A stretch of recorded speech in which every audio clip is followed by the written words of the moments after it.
YouTube, I believe, or we're about to be live on YouTube. And then,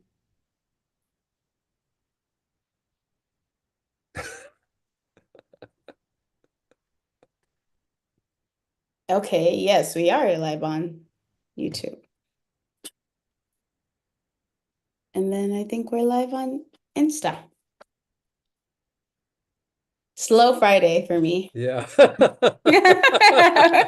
you tell the processing speed is a lot slower today?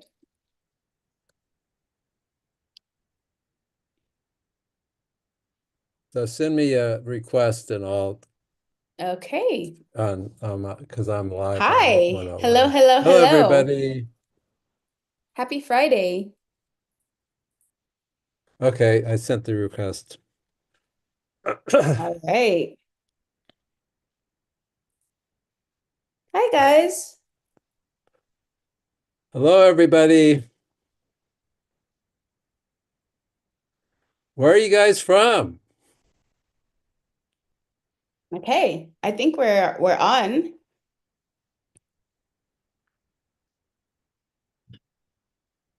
Yep. Okay, I'm hearing my echo. Do you guys hear an echo? I Or is do that not just hear it. me? I don't hear an echo, Okay. All but right. I'm I think I got rid of it. Hi. Where are you guys tuning in from? Drop your location and we will go ahead and get started.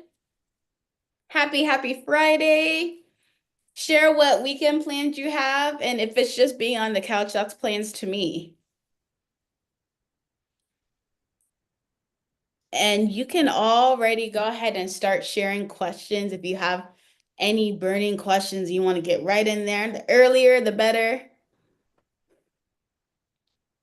We got Virginia, we got California,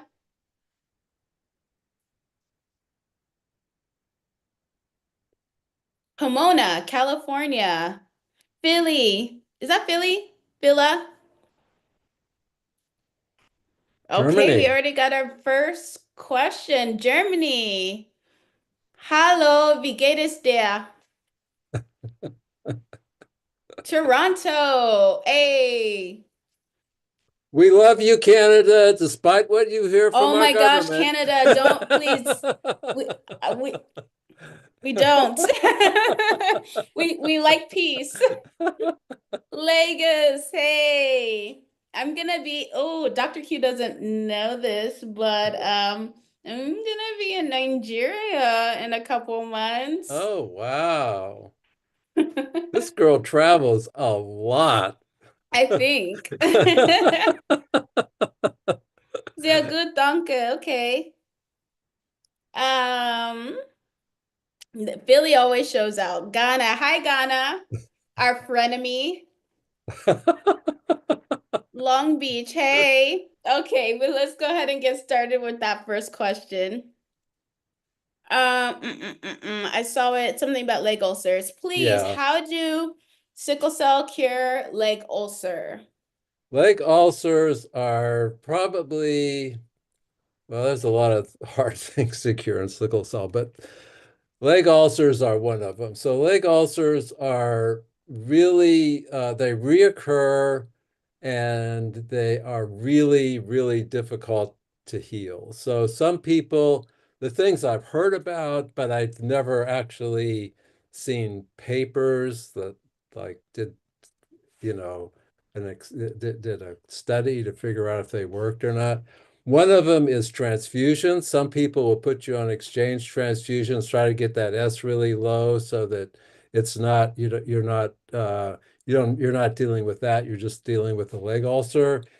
And then I've also heard about hyperbaric oxygen. I had a patient who got that plus transfusions and it still took a long time to treat her ulcer. I think probably doing something for your sickle cell disease. I don't know if transfusions would be, it depends on, if you got exchange transfusions, that would be great.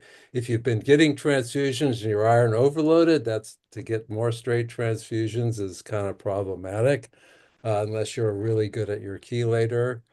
So that would be something, but the mainstay of treatment is uh, treating the ulcer itself. And there are people who specialize in treating like ulcers and that. So like people who have like a ostomy, which is like a little hole for your, they people who do that are really good at treating ulcers. It takes a long time to heal. I mean, months and months and months. And they're very, very painful for people who've never had a leg ulcer. They are really painful. Um, and then after it heals, the skin is very thin. It never goes back to normal. So getting another leg ulcer is definitely a possibility. So you'd have to really like, if it was your ankle, you'd always have to wear, well, it'd be good to wear high shoes that protected your ankle and stuff like that. But they are really difficult. You have to see a wound specialist to uh, help you with that. Okay. So hopefully, yeah, leg ulcers are really tricky. But hopefully you are able to see a specialist when it comes to that because it really does require special care at the end of the day. Yeah, Um, you have to wear a big Una boot, this big boot that protects your, oh, you know, really? yeah, Okay. yeah, it's a big deal. You got to protect it. And they Yeah, and happen it's because you're wearing like shoes that don't protect your legs. Is that? no, usually, they're much more common in the Caribbean where the weather's really nice.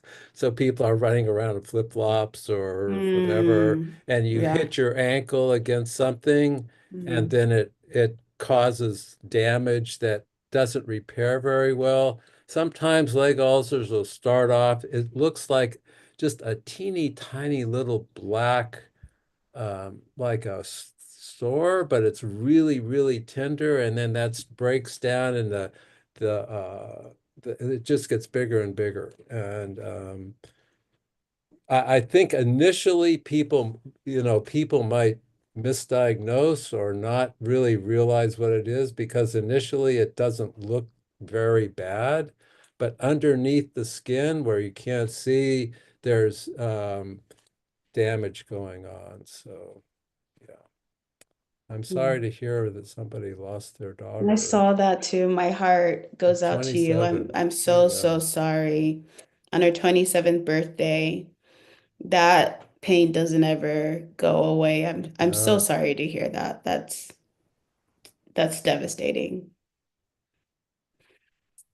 Um, I got a question, and this one, Dr. Q and I were talking a little bit beforehand. And this about trait. Um, the question, funny enough, the question is, those who have trait experience pain. However, it is disregarded and ignored. What do you Well, have to I say to that, Dr. well, Q? I can tell you that Dr. Michael DeBon, who is my hero in sickle cell disease, wrote a recent article that I'd have to look at it again, but it was kind of a review. It wasn't really a study. And he and the other authors came to the conclusion that people with sickle cell trait do not have pain episodes anywhere similar to people with sickle cell disease. And he actually, if you go to something called the Sickle Cell Disease Coalition, Google that and say Sickle Cell Disease Coalition Flash Friday for March. They will tell you that Dr. DeBon is going to talk about his article and sickle cell trait on Monday, March 17th, 11 a.m. to 12 Eastern Time. So usually with these talks, I don't know if this one will have it. They usually have a question and answer at the end. So I think it would anybody, not you don't have to have sickle cell trait to watch this, but anybody with sickle cell trait for sure, and People who are interested in sickle cell disease should watch that. A lot of you with sickle cell trait say you have pain. So this Right, is your opportunity to join the right, session. right. Um, and maybe if you wanted to try and push back. I don't know. I don't want to cause any drama, but a lot of Well, people but you are, girl. I know, right? But a lot of people do talk about pain associated with sickle cell trait. So Yeah, it's at least good to know whether that pain is actually associated with sickle cell trait or if it's associated with something else. yeah, And to get further testing and just understand that a little bit better. So this is a big topic. This is one of the big questions we get all the time. And so at least at the very least we can talk about um, or have discourse surrounding sickle cell trait and pain because it is a big topic. We get questions like this a lot.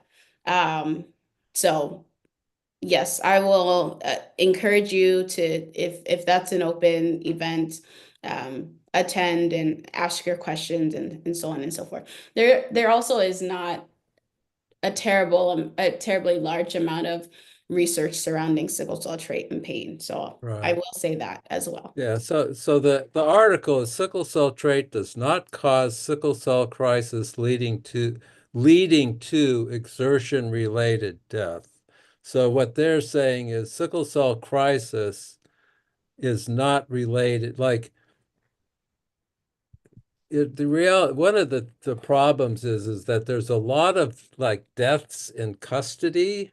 People get arrested and they die and they say, oh, it was sickle cell trait, Yes, which yes. is totally And you cannot. BS. Yeah. And sickle cell crisis does not cause sickle cell crisis leading to exertion-related death.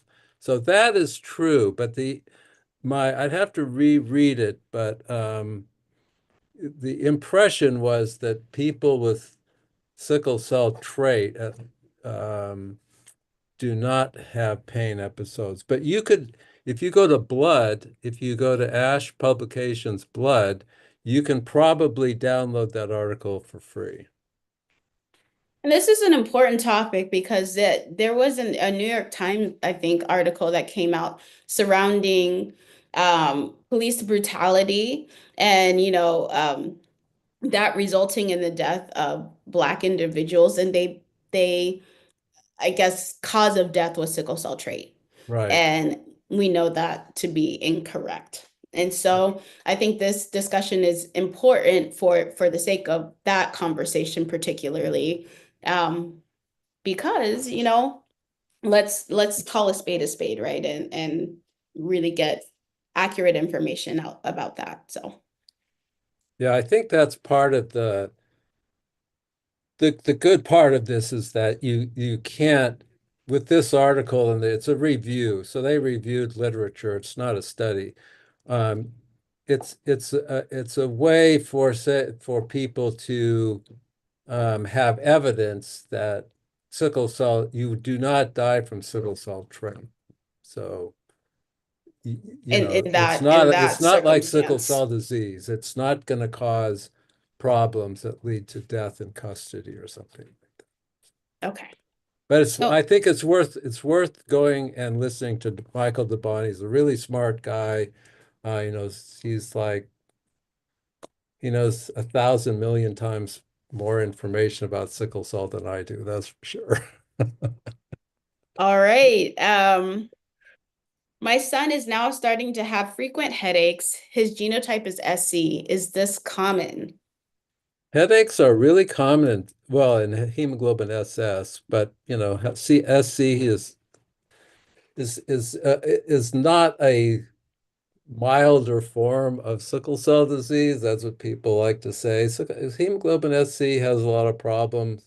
And so headache is common in people who have sickle cell disease. For maybe it's because you're not really anemic that much with hemoglobin SC, but it could be from anemia or some other reason. But one of the neurologist when I was in practice was very interested in sickle cell disease And he looked, he studied headaches in people with sickle cell disease, did CTs.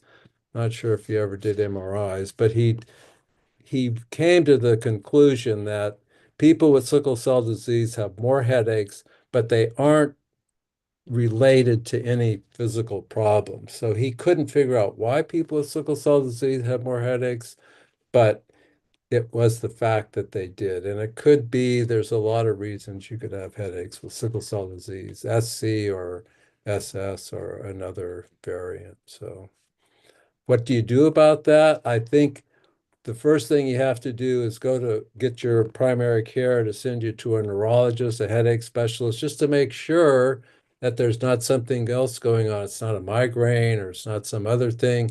And then once you've ruled out that it's not a real medical issue, then you can treat, you can feel better about treating it with non-steroidal non-steroidal medication like Advil or something like that. Um, if cold is considered a trigger and someone was exposed to cold for an hour, how soon can crisis occur?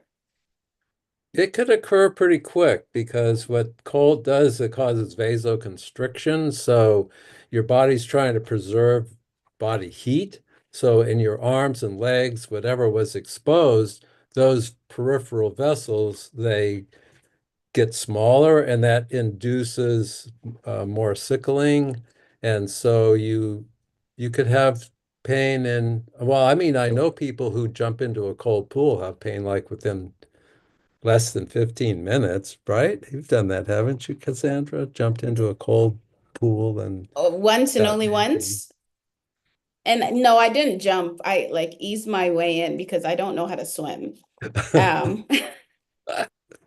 so I would have just probably been on the sidelines and dipped a foot in and then a little bit more and then a little bit more and then ran out because of the pain or whatever.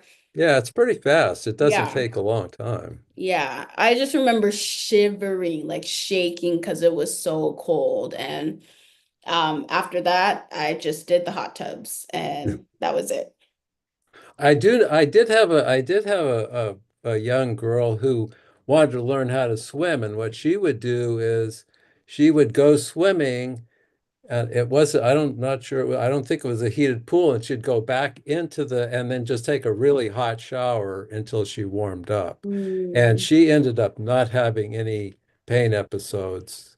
Um, and learned how to swim. So that's one thing. If you're in cold, it does really help to warm up. Do any of you guys know how to swim? Because I think I've been in warm water and still not been able to figure out how to swim. And I've had swimming lessons, guys, and still don't know how to swim. I was like, oh, that's just sickle cell. But Dr. Q, you just shared that story. So now I'm feeling like, if people with sickle cell can swim, what happened to me? Because isn't it like really, really like physical and requires a lot of exertion? Or am I doing Yeah. something wrong? Like, what is that? Yeah, it requires, well, you Are these couldn't, SC people who know how to swim or yeah. SS? Like, No, what is I this? think it's hard because it's hard to find a heated pool where you could learn how to swim. But I found one. I found Well, it's one. hard to swim. You gotta do, Okay. I mean, it takes a long time to learn how to swim. And usually kids start when they're very young. This kid was like, I don't know, she was 6 years old or something, 7. 6 years old is really young. Yeah, well, her mom was, my kids didn't learn how to swim. So she taught her how to swim. Well, she went to lessons. It takes like, unless you have access to a pool every day, it could take years. Like you start when you're 5 and you learn to swim when you're 10 or something like that. It's not easy. Okay, you're making me feel a little bit better, but No, I'm still it's not easy to side-eyeing learn how to myself swim. here. And if you have to, even if it's a heated pool, when you get out, if it's cold, you're going to get achy for sure. Yeah, I don't have the cold problem too much anymore. That was more so when I was a kid. But I that's just something I noticed. I don't know what that is. The other thing, a lot of kids with sickle cell disease are a little on the thin side, so they don't have a lot of insulation, and so Mm, they get cold really yeah, fast. that makes sense. All right, I'm trying to see if any of y'all know how to swim. You're still I doing your thought pull. I thought swimming was a good exercise and relaxing. So you know how to swim, Keely?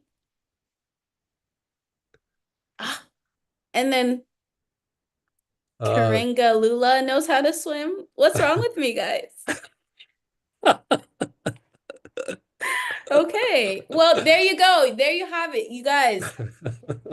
If you have sickle cell, you know you can know how to swim. Don't follow my lead at all. I don't know what was going on with me, but you know what? It's going back on my bucket list because now that I know that you guys know how to swim, I'm more determined. Because I wrote it off like, oh, I'm just not gonna know how to swim because it's sickle cell and it's sickle cell's fault.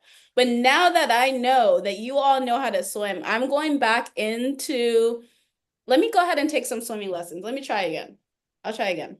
you can see that Cassandra is very competitive. If you know how to swim, she's Well, not you going to let you know, get ahead of her. it's not even that I'm competitive. It's just like it's a nice skill to have. Like I Yeah. Oh crossing yeah. Are you bridges and kidding me? everything, I'm always like, Yeah, this like doesn't. what if you fell into 10 feet of water? I mean, it'd Yeah. be And I'm nice to know scared how of to water because I don't know how to swim. So at at least if I least knew how to swim, you could dog paddle and get to the edge and get and that was out the or something. hardest thing for me was like I just was like it was too much. So, okay. I know how to swim. Oh, okay. Y'all are really showing me up. LL Tay Jack, you know how to swim? Okay. All right. Okay. Oh, All well, right. we got that taken We care got of. that What's the taken next care of. question? Thank you. Thank you. This is what I needed. Um, why does sickle cell always have yellow eyes? Well, people with sickle cell disease don't always have yellow eyes, but they can frequently have yellow eyes, and yellow eyes are a sign of increased hemolysis. It's actually a very common question we get. And what happens is your red blood cells break down, and the liver takes the hemoglobin, turns it into bilirubin, which is actually yellow. And so it can make your palms of your hands yellow, make your eyes yellow, and it's really hard unless you do something about the hemolysis. It's really hard to get rid of those yellow eyes. Some people will say, "Oh yeah, just drink a lot of water and it'll wash it out," or so. It helps a little bit, I assume, but it doesn't make your eyes look white, like they don't have jaundice. The one thing, if you develop yellow eyes and you have any other symptoms, it can be the sign of liver disease. So you should at least, if there's not if you're not sure, or you've had a blood test and it doesn't look like you have hemolysis, then you should make sure you don't have something else. Hepatitis, which is a kind of a general term for inflammation of the liver, can cause the same thing. You can't tell the difference. So the first time you have it, if you don't have evidence of hemolysis on a complete blood count, and maybe some liver function tests, then maybe you should have it checked out to make sure you don't have viral infection in your liver. Yeah, yellow eyes are always a good indicator that something could go down. So I Yeah. know y'all think yellow eyes are annoying, but also it's like a little hint like, hey, Yeah. And I'm about to act out if you don't do something. if you have yellow eyes and you feel really fatigued more than usual, you'd be having, you could have a parvovirus infection and your hemoglobin's going down, have some other kind of thing going on that causes hemolysis. So it's not something to just kind of blow off. But it can be very chronic, and it's very, yeah, it's not fun. I'm Everybody still, looks at you like, what's wrong with you? You've got, yeah, I'm try not to still, re try not to react too strongly. I'm still laughing at your guys' comments about swimming. Oh, Somebody wow. said if you fell in that water, trust me, you're gonna know how to swim. No, I've fallen into the water and I sink. That's what happens to me. Like how people say, oh, they learned how to swim by somebody pushing them in the water. That happened to me. I didn't make it out. Somebody had to grab me. Yeah. Just maybe it's just me and big amounts of water don't go hand in hand. Um, okay. So I have here, what's the best advice for someone with full-blown SS? Well, it depends on, well, okay. If you've ever tuned into us before, you realize that I can't get the word hydroxyurea out of my mouth often enough. So if you have full-blown hemoglobin SS, everyone nowadays, everybody should be on some kind of treatment. There are treatments for sickle cell disease, that medication. So there's hydroxyurea, there's L-glutamine, um, which I'm most familiar with. Crizolizumab is another one that's an IV um, medication that's supposed to decrease sickling. It's approved in the United States, but not in Europe because they didn't feel like the studies really proved that it was that effective. Um, but hydroxyurea is number one. You have to have a doctor who knows about hydroxyurea, who knows what blood work to do and how often, and knows how to dose it correctly. Because if you take too much, you can get very anemic. White count can go down. So you have to be watching for that. And even if you've been on it for a while, those things can happen to you for no good reason. You may have had a viral infection that didn't cause a fever or something like that. So hydroxyurea, some the side effects of hydroxyurea, the major one that people think about is people with sickle cell disease have decreased sperm counts, and hydroxyurea will decrease them a little bit more. It doesn't make you infertile. It just means you have a low sperm count. You shouldn't be taking it if you're planning on becoming pregnant or your partner is thinking about becoming pregnant. There's never been a problem, but just out of an abundance of caution, people think it's a bad idea to get pregnant while you're on hydroxyurea, although it's happened. People then stop it immediately. Um, and then there's L-glutamine, which is an amino acid. It's an amino acid that's very low in people with sickle cell disease. It's an oxidant. It decreases inflammation. And it has been shown in studies to decrease pain. So if you wanted to take two different medications, that would be the combo that I would think about. Um, Hydroxyurea would be number one, though. That increases fetal hemoglobin, does a lot of other things that we didn't realize it did, and it's very beneficial for people. Sickle cell, it can be started in pretty small young kids, 2-year-olds or less even sometimes. And then I know this question is specifically for SS, but I do want to, I guess, reiterate that, just because you have SS doesn't mean you're more in textbooks it says SS is more severe, but that's not always the case. There are some people with SE with severe cases and a sickle beta as well. And so the goal is to really treat the individual with sickle cell disease instead of treating by genotype, because we find lots of cases in which, SC isn't as mild as we think, or SS isn't as severe, and so it's important to think about that. And there's modifiers for sickle cell disease that we just don't know about. Of course, fetal hemoglobin, if you have a really high fetal Yeah. hemoglobin, you're going to have very mild disease. But there are other things that modify the disease that we just don't know. Yeah. Siblings with same parents both have sickle cell disease, SS, but they present differently. And why that happens, nobody, at least I don't know. Somebody might know, but I don't know why that would happen. It says that not many of us know all of the treatments. Hydroxy doesn't work for me. You're not the only one in which hydroxyurea doesn't work No. for. So know that. Current treatments. Do you want to cover what current treatments look like outside of hydroxyurea? Well, you could, if it depends on, well, so hydroxyurea does not work for some people for sure. But before you sort of threw in the towel, I would make sure that you're on a dose that is appropriate for your weight and your older people tend to take lower doses than younger kids per weight.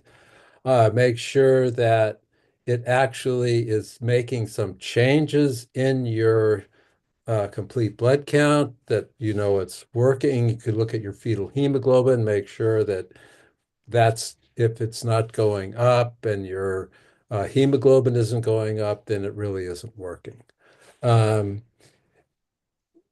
the other thing would be L-glutamine that I just talked about. That's kind of hard to take. You got to take a lot of it, but it does decrease pain. Um, it's it's antioxidant, it's anti-inflammatory, so it does have a lot of effects for people with sickle cell disease. Like I said, crizolizumab, that might be good for you. It's an infusion that blocks the uh, it's one of the adhesion molecules on the formed elements in your blood and on uh, the walls of the vessels, and that could help for you. Um, those are the main oral medications, or at least then there's also if you're if you're really if you're thinking you could about it, you should talk to somebody about can I get a and you have severe disease, should I be thinking about a bone marrow transplant or gene therapy or something like that? Um, okay. So some of the similar questions are coming up that we've covered.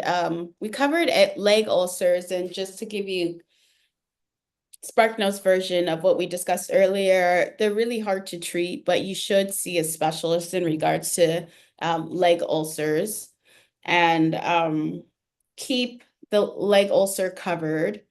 Um, any other quick advice on leg ulcers? Well, you need to have a specialist in wound healing because it takes a long time to heal and you have to have protection, like if there's something called an boot if it's in your lower extremity, in your ankle or something like that. And you have to have dressing changes pretty frequently to make sure it's clean, it doesn't get infected, that kind of thing. So it's a big deal um, And then to also what wasn't mentioned earlier is the correlation between hydroxyurea and leg ulcers. What can you tell us about that correlation? Because this particular person is on hydroxyurea. I I would actually have to I have not heard some people think that or thought that uh hydroxyurea increased the incidence of AVN, but somebody group did a study to show that there wasn't any difference in AVN between people who were on hydroxyurea and people who weren't. Off the top of my head, I can't think of a study that looked at leg ulcers. If I think about it just sort of logically, would is there some reason that hydroxyurea would be associated with leg ulcers? I can't really think of one because it should um, decrease the sickling and make the blood flow a little bit better. Would it if you had leg ulcers, would it be part of the curative therapy? It could be, but the wound care is the big one. Um, so I'm not sure that it is related to leg ulcers, and I'm not sure that I've ever read a study that showed that it was. I could look it up, but Yeah, I think there is a study out there that may say that leg ulcer or hydroxyurea does either exacerbate or I'm not sure. Please don't quote yeah. me on this, but I do think there is a study or I've heard of a study that talks about that correlation. Um, and then this was asked a little bit earlier about jaundice. Um, and thank you for asking the dem like it always makes me feel so happy to see like, siblings caring for siblings. So this person has a brother with sickle cell and says jaundice makes him feel self-conscious. So what a great sibling you are to ask on behalf of your brother. Um, talked a little bit about this. Jaundice is also another tricky one in which it's kind of hard to get rid of, but staying hydrated, drinking lots of water. Also, jaundice is kind of like that annoying gift of sickle cell, or that's how I like to see it, at least where if somebody's jaundice, it means, hey, something can happen, or start gearing up for pain or pain crisis. And my I don't get jaundice as much. I think I got it as a kid, and every time my eyes were yellow, my mom's like, "You need to start drinking your water. You need to start drinking your water." And so it's kind of like that signal, like, "Hey, something could happen," and to kind of double up on water, rest, and whatever you need to do to prevent yourself from becoming sick. But a lot of people ask about this particularly, and I get a lot of questions from Nigeria because, sickle cell is common there. And so you find that, people who have sickle cell will try and go into jobs. And if they have yellow eyes, the employers automatically say no because they know this person has sickle cell. So it is a real problem. It's hard to get rid of, to be honest. It really is. But um, I think Dr. Q has mentioned before, drinking lots of water, it may or may not get rid of, yellow eyes, but, kind of just being proactive with your health to make sure that jaundice, um, and to make sure that, your sickle cell isn't about to act out because usually it's an indicator that something could happen. So I was just looking at it, high doses of hydroxyurea. So some people with cancer take hydroxyurea as part of their therapy, and that's been associated with leg ulcers. Um, and I'm looking at another article here, and it says it's highly debated about whether or not hydroxyurea causes leg ulcers, and the authors feel like, fetal hemoglobin probably is good for treating leg ulcers and wouldn't cause leg ulcers, but it sounds like the jury is still out in terms of if you're on a very high doses of hydroxyurea for some reason, probably higher than you'd be taking if you had sickle cell disease, then there is an increased incidence. Um, Somebody asked, and maybe I'll ask this after our L-glutamine question here, but somebody else asked any other therapies that aren't medications to help us. Uh, Transfusion is another one, but we can get into that a little bit after this one. Says, is L-glutamine in capsule form yet? And that's what I've been waiting for too. Like, You have to take a lot of it. you That's have to the take a lot problem. of it. And I I mean, just want to go ahead and like, take a capsule and be on my way. And then they ask, can anyone post what they mix it in? And so I've heard people mix it in yogurt, applesauce, they'll put it in a smoothie. I feel like the sky's the limit Yeah, possibly with what you there's no, can mix it in. I don't think there's a contraindication for anything, whatever you, Okay. but I think you're right though, like a smoothie or something like that would probably be better than trying to mix it up in You juice. guys know those naked juices? When I tried it, full disclosure, I think I tried L-glutamine once. And I was like, oh, I'm gonna buy these like naked juices because I really like the naked juices and the smoothies or whatever, and I'm too lazy to make a smoothie. So I was like, oh, I'm gonna put them in my naked juices and drink it that way. And then, of course, I didn't buy the naked juice or take the medication. Bad example for me, But it's but true yes, life. It's really, it's real life, right? It's just the there's burden there, right? To me, you have to take it twice a day. And please, you guys, this is just my experience, and I'm not the smartest person here, right? So please, if you're being advised to take L-glutamine, really consider it. Don't use me as a template of any right. sort. But for me, it's just like I have to take it twice a day, and then I have to mix it in something. And I'll probably try again. But for me at that time, I was just like, it's a burden. Um, and just stick to my Yeah, hydroxyurea. that big huh. Yeah, it's that sound too. It's like, um. So yeah, But that like I said, it is one of the medications that has been shown to reduce pain. So it does work. It just is not a pill that you take yeah. once or twice a day. It's you got to put it, it's a lot, so you got to put it in something to drink it. Or and it could be, it doesn't have to be drinking. You could put it in yogurt or whatever else you think would make it easier to take.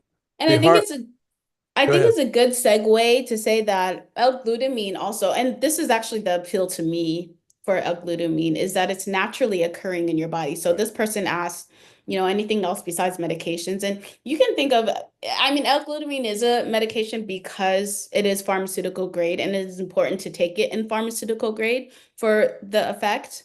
Um, but also it's a naturally occurring amino acid within our body, which is the appeal to me. Yeah. So hopefully maybe that answers your question a little bit on, it's a medication, but it's also naturally occurring in your body. So maybe that's a good or a way to think about it, right? And then what else do we got, Dr. Q? A blood Well, transfusion. the reason why they even looked at L-glutamine was they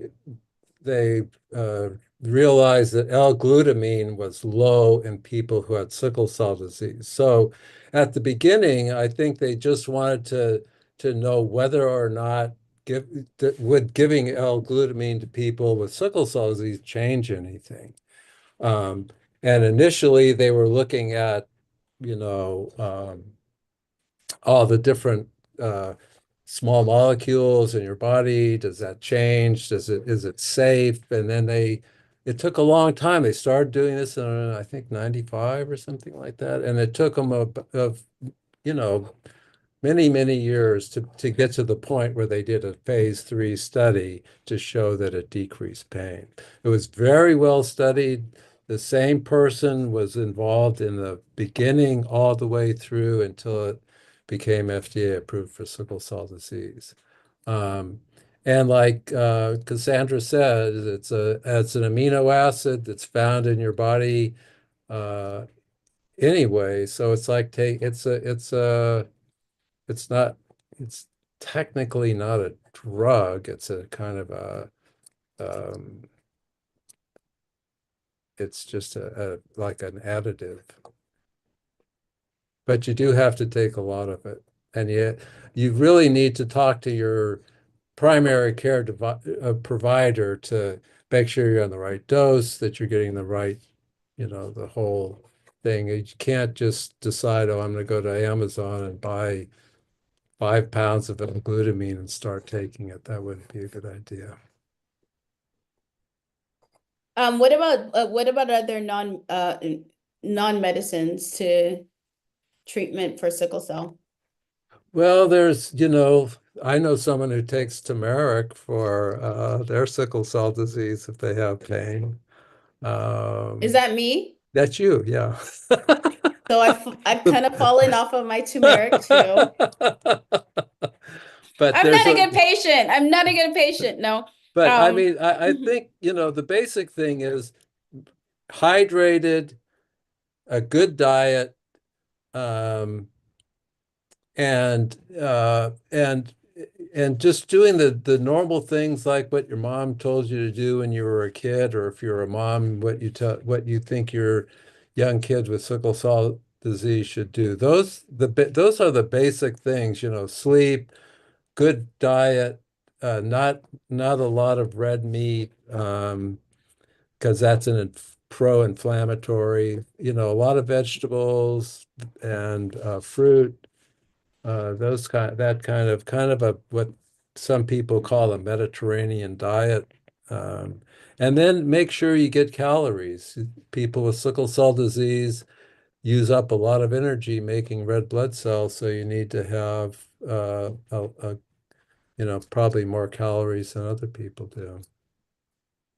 there was a question about L-glutamine being pregnancy safe, and what I will say about this is there aren't many drugs studied while people are pregnant, Right. especially sickle cell specific drugs, because nobody wants to be a test person while they're pregnant, right? We don't want to find out what the effects are of a drug while you're pregnant, to that may affect your baby. So there aren't, so studies just generally speaking are very, very limited when it comes to pregnancy and drug interaction with that pregnancy. So I would just like disclaimer for everything, there's limitations surrounding pregnancy and particular drugs or any drugs out there. So the the goal would be to stop medication while you are on pregnancy just because it's not well studied. Now, there's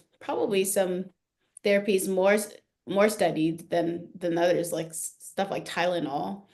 But just sickle cell is already lacking so much in research. They for sure have not studied that pregnancy and sickle cell and that drug. So In most studies, pregnancy is a contraindication to being in the study. So if yeah, you yeah, became pregnant or you said you were planning on a pregnancy, you would probably not be able to be in the study. yeah. And like Cassandra's saying, even though, say like L-glutamine, even though it's really safe, there's no, kind of, if you thought about it, you might think, well, it's an amino acid. Would that really hurt the baby?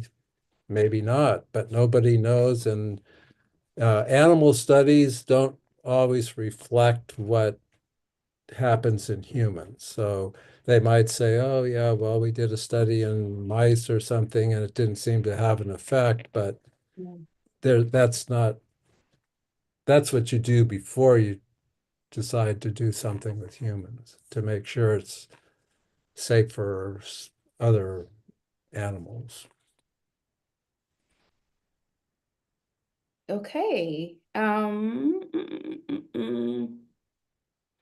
What medicine do you prefer at home because hydrocodone is not grabbing the pain? So I go to hospital, um, and consistent of I guess treatment is consistent of Benadryl and morphine.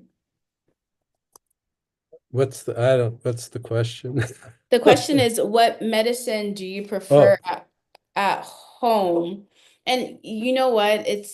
There's no right answer yeah, to that question. It's whatever works for you. Something that works for you may not work for me, and vice right. versa. So unfortunately, there's not a really straightforward answer to that. But what I would recommend in my humble opinion is to see a pain specialist to kind of just find out what works best for you. Dr. Q, do you have anything to Yeah, I say think about that? it's something you have to work out with your primary care provider and yourself and what works for you. Um, uh, there's a lot of oral medications that you can take, like Dilaudid, stuff like that. But that really, when you start getting into taking pain medicine at home, you have to be sure that the pain is sickle cell pain and not something else. If you have chest pain, Yeah. you shouldn't be sitting at home taking anything. You should have it checked out, um, at a hospital.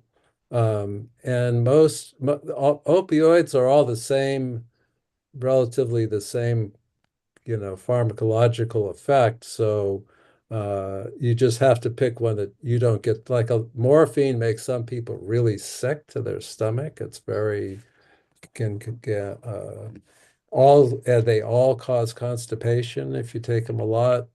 So you just have to work with your primary care provider and figure out what is the best medication for you to take at home.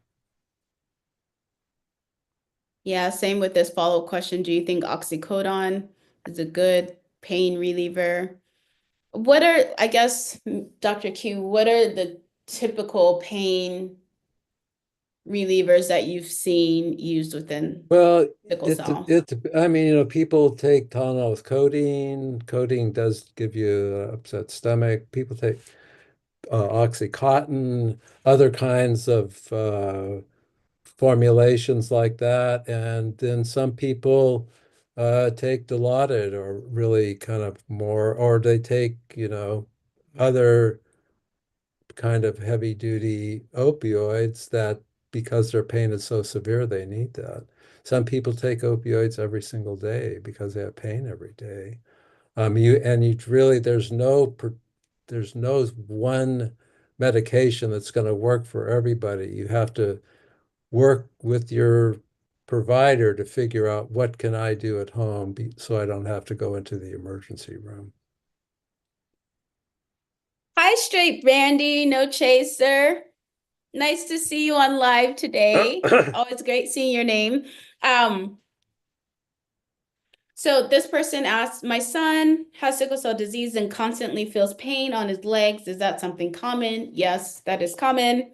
And then this same person says, my son has a lot of chest pain and he still runs and plays around and does fine. Is that normal? It sounds like your son is a kid and he's just trying to work through that pain and just still live his life despite the pain, which is, in my opinion, the best way to do it, honestly. Just because you're in pain doesn't mean you have to have a bad day. But yes, pain in the legs, chest pain are common within sickle cell. Dr. Q, what do you have to add to that? Well, that is common chest pain. If he's running around and says and has chest pain, it's unlikely that he has like a bone infarct or acute chest syndrome. So if you have chest pain and a fever, that's like a hospital checkout to make sure that you don't have pneumonia or some other kind of more serious problem. Kind of leg aches and pains are pretty common in children who have sickle cell disease. It's reported that young children do as well with Tylenol, acetaminophen, as they do with opioids at some point. Um, and then as they get older, you have to have more heavy duty pain medications. There's a lot of, you know, hydration, we talked about diet, stuff like that, keeping warm, that all helps decrease pain. And anti-inflammatories, although they can cause a lot of irritation in your GI tract. Um,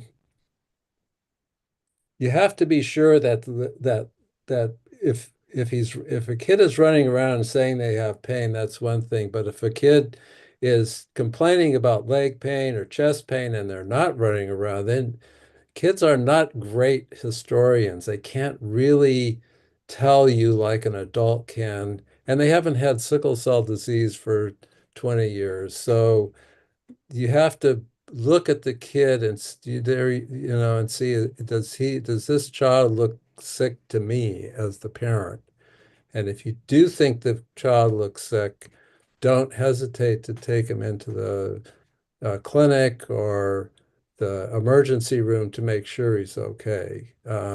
Things with pain or complications of sickle cell disease, like acute chest syndrome and other things, can spiral out of control pretty fast at times. So you have to have, and you also have to have an emergency room or somebody who really knows about sickle cell disease. You can't just, uh, it, it's hard to get good care if you're not near a sickle cell center. Um, and another thing is to talk to the primary care physician and figure out, okay, what's, is there a pain plan that you can write for me so that when I go to the ED, I don't have to, you know, make, hassle with the doctors. There they are. Here's your pain plan. Um, and you have to have your medical history as well. Little kids don't have a big medical history, but very, you have to be very kind of proactive with little kids because they don't want to be sick and they can be sicker than you think they are. Kids who curl up in bed, don't want to do anything and say they have pain, they've got something wrong with them. And if they have a fever, then they really have something. But it's Yeah. something to take that child to be checked out by a doctor. Yes, yes.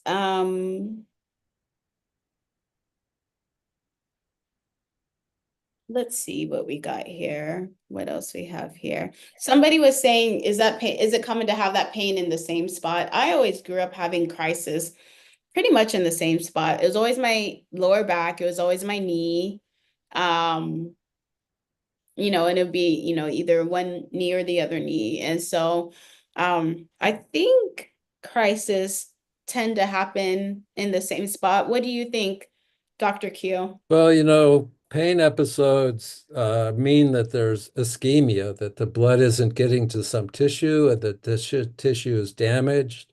And so that's what causes the pain. So you can imagine that you've already got an area that had pain, a month ago or whatever, and that area is damaged. So it's more likely that that is going to be a spot that's going to be Problem spot. problem over and over and over again. And the more it happens in the same spot, the more damage, etc. So you can Causing. imagine that that's the case. That makes sense. So yeah. But then also it could be other spots too. So don't just because crisis is happening in a different spot, don't discount it. Sickle cell is a blood disorder, so blood flows Yeah. wherever. So you can have a crisis in your eye, which I have before. And you can have crisis, and some people even say their eyelashes hurt. I think that's a testament to the Yeah. pain, though. But I yeah. think if you have joint pain that's really Mm, chronic over and over again, that could be avascular necrosis. If you have chest pain that is really severe and you're having to breathe harder, that could be pneumonia, particularly if you have a fever. Rib infarcts, that means like you have a sickle cell event in one of your ribs that actually can lead to um, uh, atelectasis or decreased aeration of the lung, which can lead to sickle cell acute chest syndrome. So you have to be pretty on it when you have sickle cell disease. And as you get older, I think, Cassandra can talk to this, but you kind of know how your body responds to sickle cell. It's harder in little kids because they just haven't the experience. Yeah, someone says they're going to have their shoulder replaced. So yeah, a lot of people have their shoulders, knees, hips. and then it is common if your child is sick a lot to run into issues with the school. But make sure you establish a relationship with the school. And this could be, and then also make sure that your child is able to access accommodations for their sickle cell. And oftentimes when you establish these are contracts, so they're binding, they're the law, right? And so when your child misses school, you can always refer back to those documents. And so two documents in particular that I know of here in the US are the 504 plan, which makes accommodations for students with sickle cell, extra time on tests. You can always have a water bottle, extra bathroom breaks because you're drinking extra water, staying inside during cold or hot weather, not participating in PE to an extent. Whoa, do you guys see that? Did you guys just see fireworks? Yes, I did. Oh, okay, cool. Um, So there are accommodations for your students, but the key is you need to have all of this documented because there have been parents who don't have this documented, and then the school calls the police department because the child isn't in school, and there's truancy. And actually, so my mom's an educator, so I kind of know a little bit about this, but schools lose out on money if your child is gone. So they're going to come after you, the parent.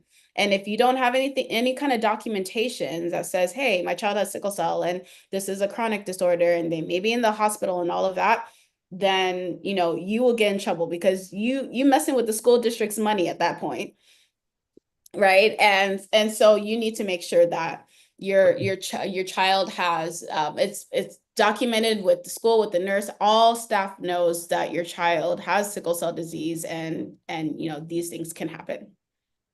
It's really important because, if they don't know your child has sickle cell disease and they're complaining about chest pain or something like that, and they're Mhm. young, that they may not do anything. They may not even call you because they don't realize that there could be a problem. So everybody in the school should know, and their teachers should know they have sickle cell disease, and they should know something about it. And it's a time for education. You should be educated by your primary care doctor about sickle cell disease so you're comfortable and familiar with the problems that can occur in your child.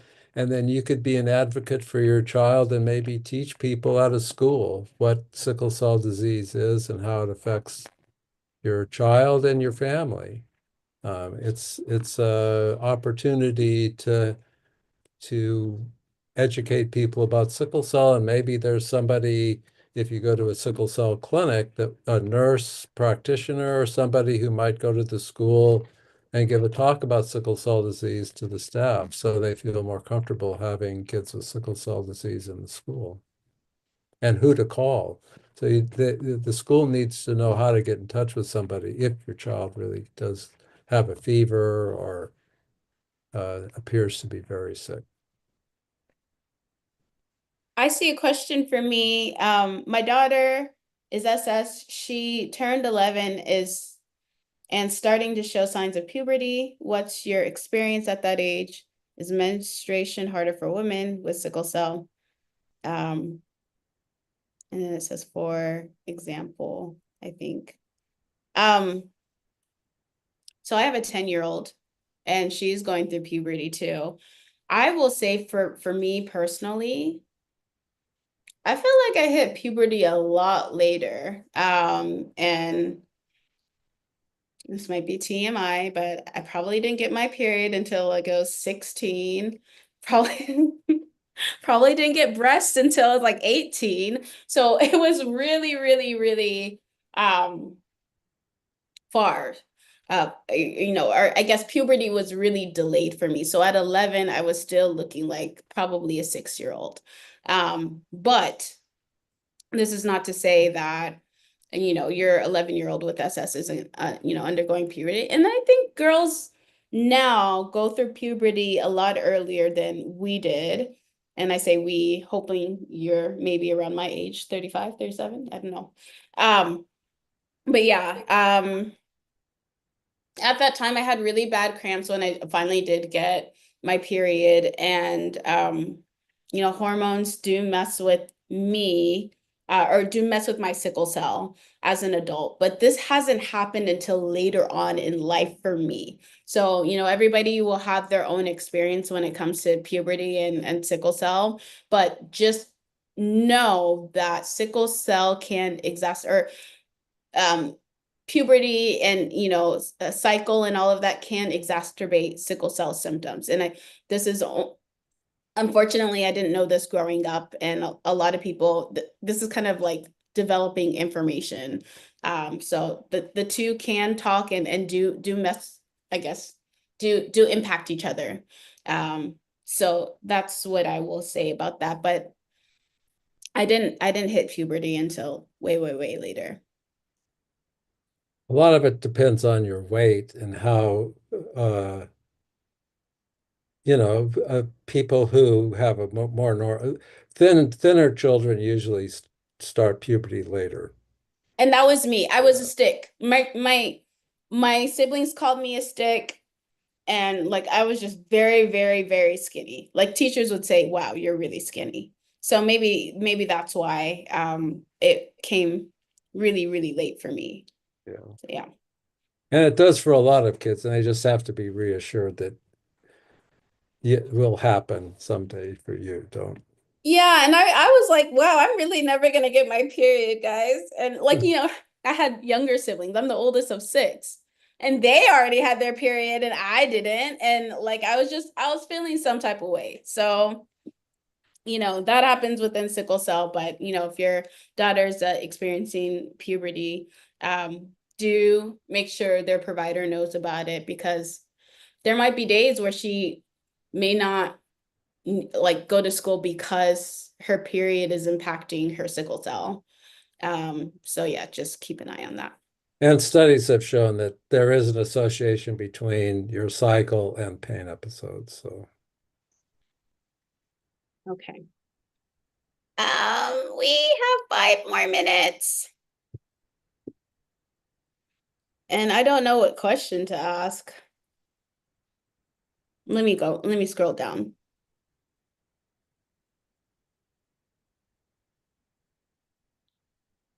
Somebody says they're on birth control to control the pain. Yeah, somebody said I had a crisis each month. I got my period until they got on birth control to control the pain. Somebody says I got puberty at 15. And it is not that bad. When my period is about to come, I got jaundice, interesting, and my pee got dark. Sometimes I feel sensitive to exterior factors. Interesting.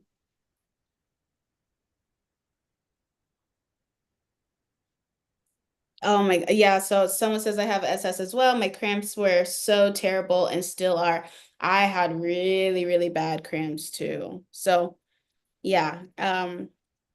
Best of luck to your daughter. I'm sure she will do fine. Yeah, I don't think like my cycle and everything really got intense or really like started intermingling with sickle cell until later on in life. But like I said, that's just me. So um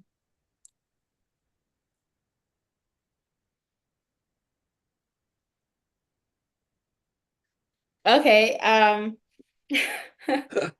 So I found another fellow stick. I was a stick for the longest. I didn't gain weight until my late 20s. I'm a size 18 now. My sis jokes and says I'm the biggest sickler she's seen. Oh my gosh, that's so funny.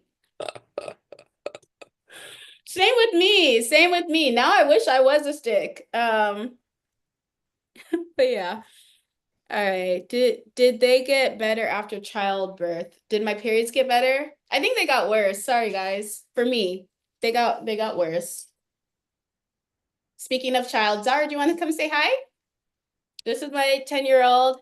Like I said, she's going through puberty soon, I think. She's home today from school. Yeah, that's my 10-year-old. All right. Let me see if I can find one really good question to end us with.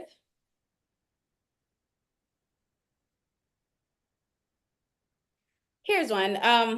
Is there a link between S sickle cell and diverticulosis?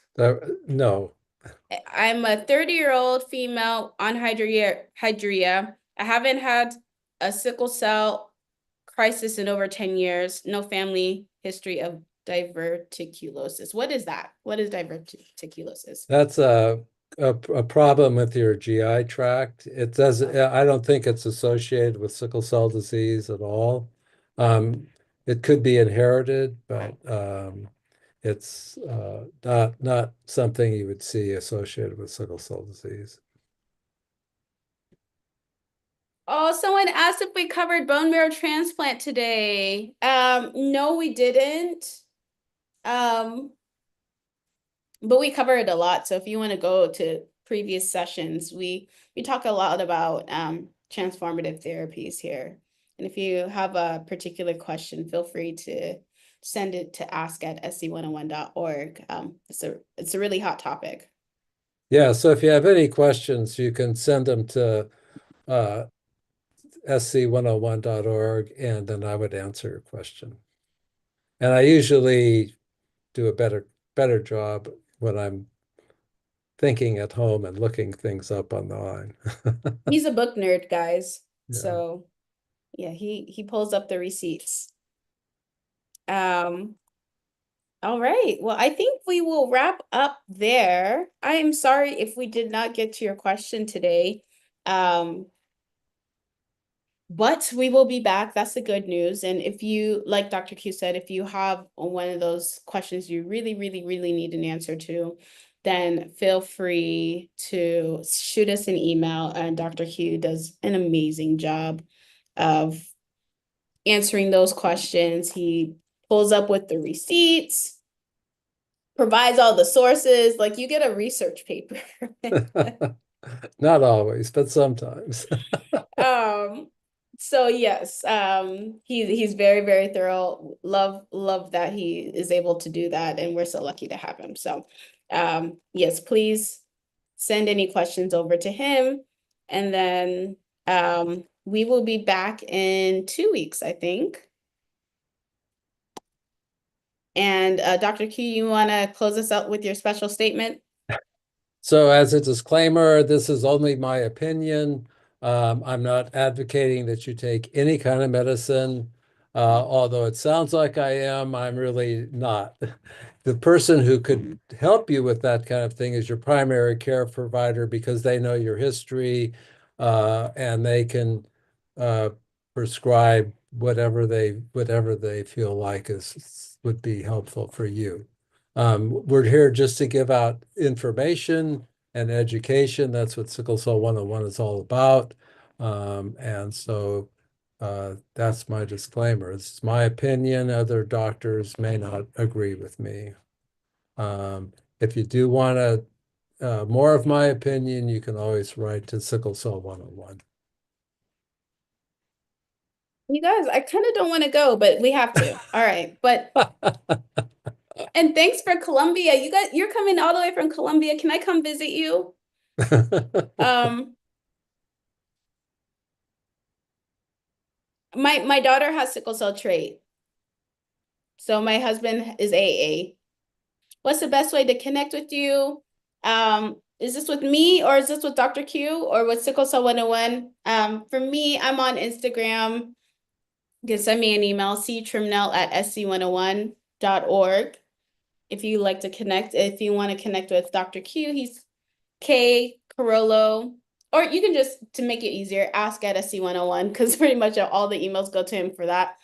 And then we are all over social, and yeah, the lives are always saved. So you can check out our lives saved to Instagram and on YouTube. And just to plug something on March 17th at 11 a.m.